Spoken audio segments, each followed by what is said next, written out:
We got you updated. This is Radio Imanzi News in English.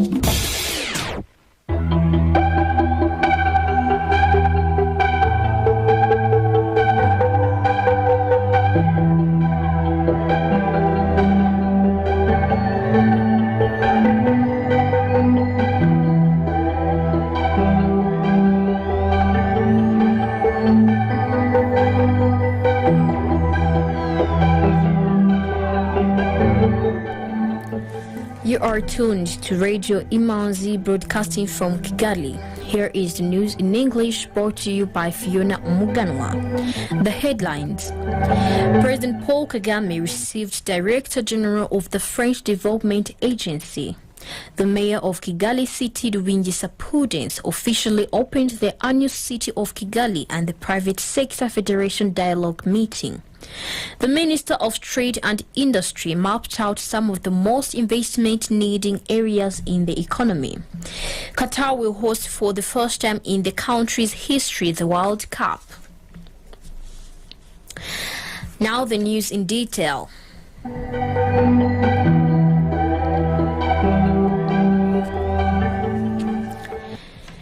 President Paul Kagame received Director General of the French Development Agency, Remy, this Friday morning, who recently launched the agency's new office in Kigali. And later in the day, President Paul Kagame received Sir Ian Wood, chairman of the Wood Foundation, which recently signed over majority ownership of Mulindi Tea Factory to over 5,000 farmers.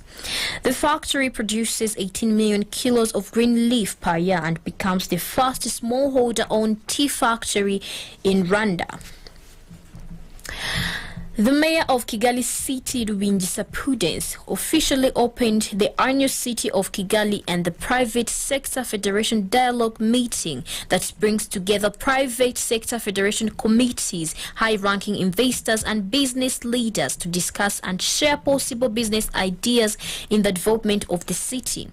On the agenda of today's meeting was to welcome the newly elected private sector federation committees and to the current partnership between the City of Kigali and the Private Sector Federation that aims at promoting, ensuring active and regular participation in decision-making. The Deputy Director General of Rwanda Development Board, Zephanie Niyonkuru, expressed gratitude to City of Kigali and PSF Rwanda and showed investors the opportunities that the government continues to seek around the world so that their investments can expand into other countries. Bafakurera Robert, CEO of PSF Rwanda, says the cooperation within the City of Kigali is good in that these frequent meetings result in decisions on the opportunities available. He emphasized that the new PSF committee focuses on government programs and does not leave behind people with disabilities.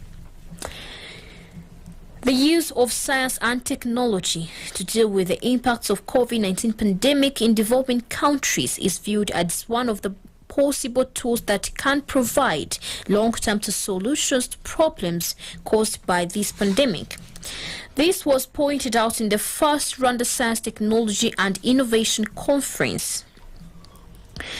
When the COVID-19 pandemic first case was reported in Rwanda, different measures were taken to contain the spread, and during that period, robots were deployed in different places to help in different activities to mitigate the spread of the virus. Zorabots Africa is a company that deals in different robotic solutions, provided robots that were used to the forefront in fighting the pandemic. Benjamin Karinzi, the executive officer of Zorabots, notes that they will keep providing technological services in various ways. We are now using the robots and other smart devices. This is due to the power of the ZBOS system to check if they're vaccinated and if they have taken their booster shots. And that is very paramount. And the reason why we are doing this, it is key to remember that COVID found the entire world unprepared. And today, every information the robot carries is stored, meaning that the future generations that would need to learn how this pandemic was managed we'll see the data and we'll be able to see what were the measures, where to improve and what to maintain. This is why we are really putting a lot of technology and innovations in the fight against COVID, so that we are prepared for any pandemic or epidemic before it comes. During the program of Rwanda Innovation Challenge, 34 projects were exhibited, and among them 14 are now on the market. The National Council for Science and Technology, NCST, sponsors these projects, where each receives 80 million Rwandan francs. The government of Rwanda has so far sponsored these projects with an amount of 4 billion Rwandan francs. Dr. Eugene Mutimura, the Executive Secretary of NCST, notes that they will keep supporting scientists and researchers. The importance of this conference is actually to ensure that people deliberate on health challenges affecting their lives. But the most important as well is to ensure that we motivate scientists, we motivate researchers, and we shall be awarding them with the best we can afford. This year we'll give approximately $8,000 per award, about 8 million Rwandan francs. That will increase from time to time. The Minister of Health, Dr. Daniel Ngamije, points out that technology has assisted in fighting against the pandemic, and also notes that technology is useful in providing solutions to various problems in the health sector. We use deliberately technology solutions including robots, drones, bracelets, GPS as tracking system for cross-border trucks, and also several digital software. As we look ahead to leveraging science and technology in the pandemic, especially for developing countries, we aim to improve our data system to handle future pandemics, including sub-regional data sharing, but also leveraging technology and knowledge transfer in vaccine production with required upskilling Rwandans, operators and scientists who will work closely with biotech partner in mRNA vaccine production for COVID-19, but also for other endemic diseases. The first Science and Innovation Conference lasted 2 days and gave an opportunity to innovators to showcase their innovative technologies through exhibitions, as well as awarding best researchers. Moving on ahead, the Ministry of Education has signed a Memorandum of Understanding with African New Life Ministries and the John Maxwell Foundation to implement the iLead in schools in Rwanda.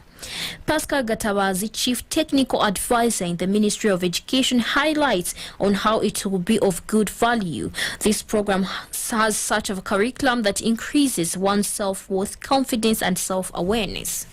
This is a program that is going to instill values to our young people, and this to me adds value or complements to the national programs like National Itorero that has been there to instill the values that we get from our culture of building our young people with making the right choices, having the real values.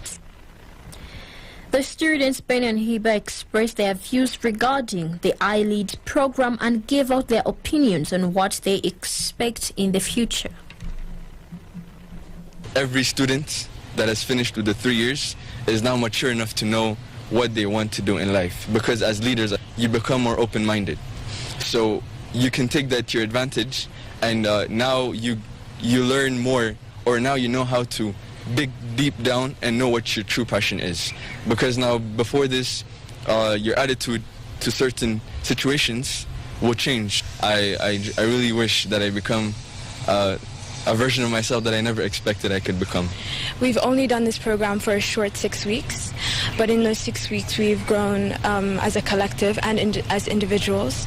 We meet once a week just for a simple 1 hour, and we basically use this to check up on each other, to see the goals that we've set for each other, to see if that we've grown in that 1 week, and to see if what we've learned in our sessions has been implemented throughout the week. We're learning things such as choices, attitude, patience. Many different things are in the pamphlet, and we find that each topic that we learn correlates to the other, and it segues into a bigger picture of leadership and understanding.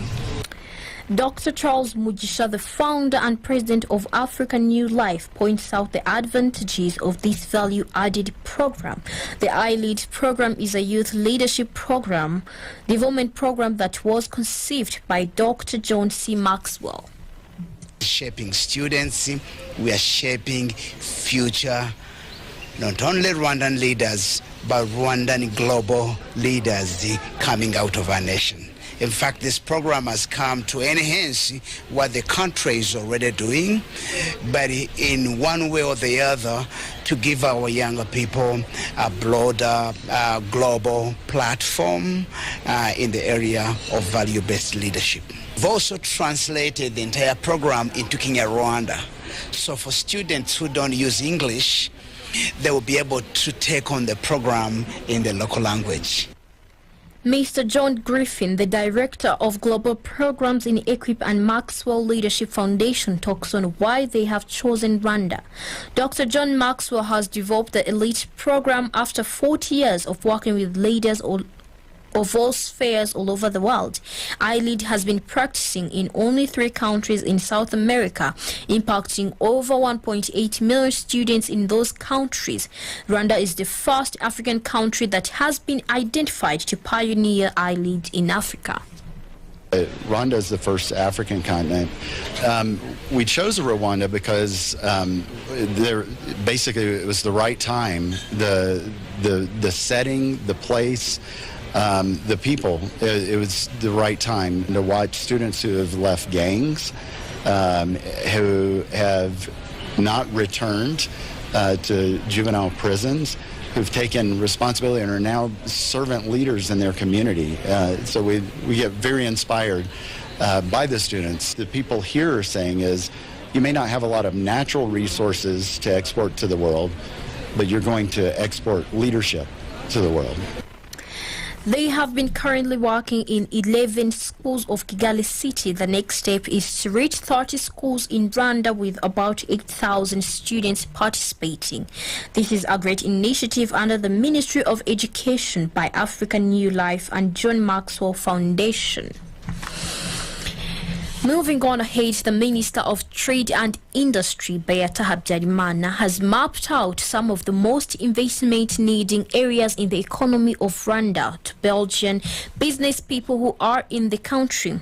She outlined agro-processing, textile, automotive sector, especially electric mobility, and a special touch on green industrialization, fertilizers, renewable energy, environment-friendly packaging, and e-commerce.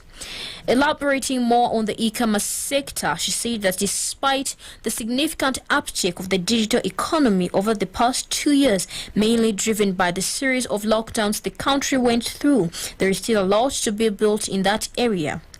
During the course of a 5-day visit, the business executives engaged with various players in Rwanda's economy, ranging from ministries, development institutions, and the private sector, to study the feasibility of doing business in Rwanda.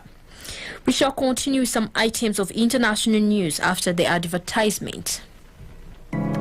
Are you looking for the best language interpreting services for your next meeting, training workshop, or forum, in person or remotely? Look no further. Gemini Multimedia Limited offers high-quality and professional interpreting and document translation services in various fields of expertise. Based on the International Association of Conference Interpreters, AIC, and with a team of professionals with more than 10 years of experience in the field, you can rely on us for a smooth running of your next event. Locate Gemini Multimedia Limited on KG 14 Avenue 258 between Kagugu Health Center and Fawe Girls School. You can also call us on 0790-719-909 or visit www.geminimultimedia.org.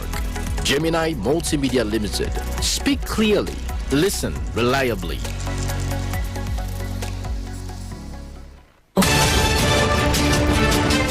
Some items of international news on Radio Imanzi.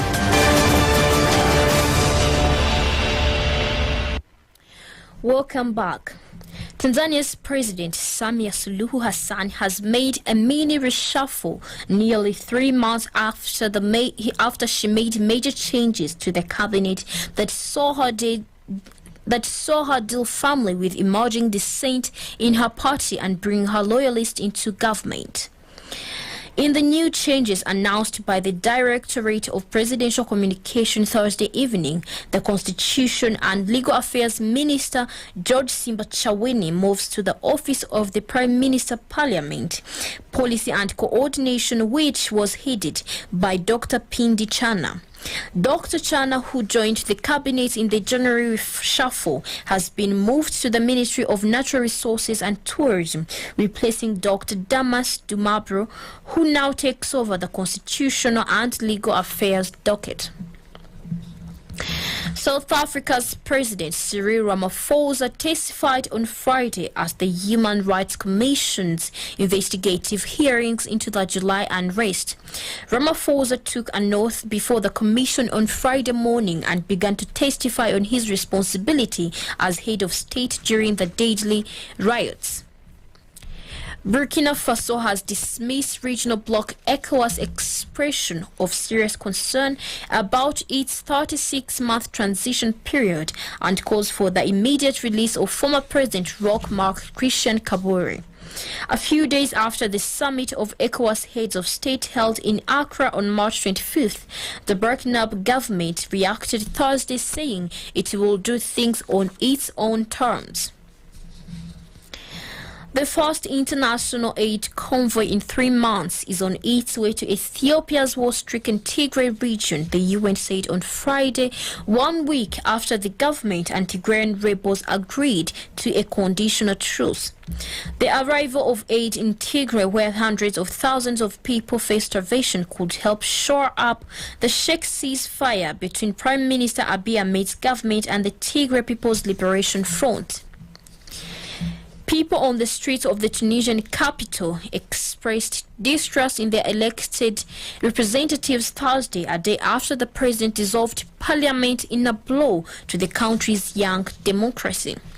President Kais Saied announced the decision to dissolve parliament in a televised address after lawmakers led by the opposition Islamist party held a virtual session seeking to annul moves by the leader last year to assume sweeping powers. Qatar will host for the first time in the country's history the World Cup. The great football event will take place from November 21st to December 18th, 2020. Here is what you need to know about this year's edition. The 2022 FIFA World Cup will kick off at the Lusail Stadium on Monday, 21st November, for the first match of the host country, Qatar. Its opponents will be known during the draw of the competition this Friday. This fixture will launch a month of competition until the final on Sunday, December 18th, played in the Lusail Stadium located 15 kilometers north of the capital, Doha. The police in Sri Lanka have lifted an overnight curfew in the country's capital after arresting dozens of people and quelling unrest that saw large crowds attempt to storm the president's private residence amid anger over a worsening economic crisis. At least 54 people were detained in Colombo's Mirihana district in the early hours of Friday. The police said, branding the protesters as organized extremists trying to create anarchy in the country. At least 8 miners have been killed and about 20 injured when a shaft collapsed in a state-owned coal mine in southern Serbia, according to the RTA state broadcast. Rescuers were trying to determine how many miners were trapped in the shaft on Friday, the broadcaster said, quoting health authorities in the southern town of Aleksinac. Talks to stop the fighting in Ukraine resumed Friday as another attempt to rescue civilians from the shattered and encircled city of Mariupol was thrown into jeopardy, and Russia accused the Ukrainians of a cross-border helicopter attack on an oil depot. The governor of Russia's Belgorod region, Vyacheslav Gladkov said an airstrike on Russian soil by a pair of helicopter gunships caused fires and wounded 2 people. Several nearby businesses were also reported hit. Economic news is a regular feature on Radio Imanzi. The Rwanda Stock Exchange Market Report. Today's trading session remained quiet as no transactions were recorded on both the equities and fixed income markets. Bradirwa closed the counter at 125 Rwandan francs, Bank of Kigali at 249 Rwandan francs, I&M Bank at 45 Rwandan francs, Simerwa at 120 Rwandan francs, MTN Rwanda at 180 Rwandan francs, Equity Bank at 440 Rwandan francs, Kenya Commercial Bank at 370 Rwandan francs, National Media Group at 1,200 Rwandan francs, Utre Supermarket at 104 Rwandan francs, and RH Buffalo closed the counter at 526 Rwandan francs. The currency market review of today.